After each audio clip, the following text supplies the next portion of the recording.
আসসালামু আলাইকুম ওয়া রাহমাতুল্লাহি ওয়া বারাকাতুহু। আমি সেই সব ভাই বোনদের উদ্দেশ্য করে একটা কথা বলতে চাই, যেসব ভাই বোনদের আহলুস সুন্নাত ওয়াল জামাত নাম শুনলে শত্রু মনে হয়, আহলুস সুন্নাত ওয়াল জামাতের অনুসারীদের শত্রু মনে হয়। আমাদের প্রিয় নবী হযরত মুহাম্মদ রাসূলুল্লাহ সাল্লাল্লাহু তাআলা আলাইহি ওয়াসাল্লামকে দাঁড়িয়ে সালাম দিলে শিরক বিদআত বলে মনে হয়, ফতোয়া দেন। তাদেরকে উদ্দেশ্য করে বলতেছি,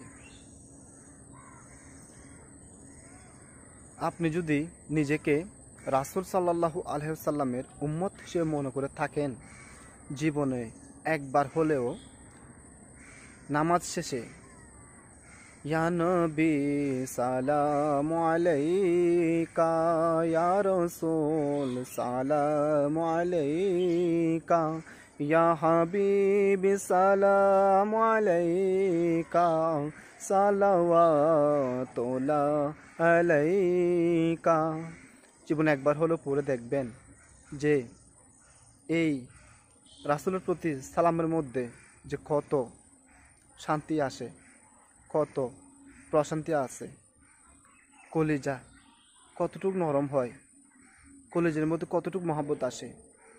আর যারা মিলাদুন নবীকে নিয়ে কটূক্তি করছেন, বেদাত বলে গণ্য করছেন, শিরিক বলতেছেন, বেদাত বলতেছেন, তাদেরকে নিয়ে একটা কথা বলি যে সুন্নিরা দলিল ছাড়া কোনো কাজ করে না। অনেক দলিল আছে মিলাদুন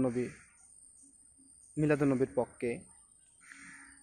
তো দলিলের কথা বাদই দিলাম, কোন ব্যক্তি কি চাইবে যে নিজে পরিশ্রম করে মিলাদুন নবী করে, টাকা খরচ করে মিলাদুন নবী করে, সারাটা দিন রোদের মধ্যে পড়ে মিলাদুন নবী পালন করে জাহান্নামে যাইতে, যদি দলিল না থাকে?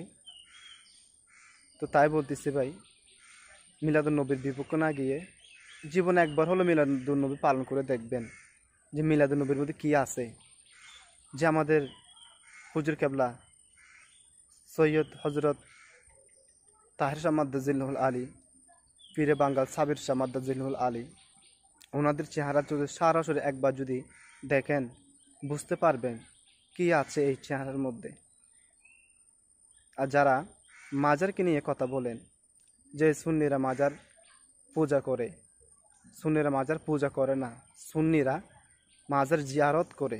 মাজার জিয়ারত করার পরে যে অলির কাছে যায়, ওই অলিকে উদ্দেশ্য করে আল্লাহ তাআলার দরবারে দুইটা হাত বাড়িয়ে বলে, আল্লাহ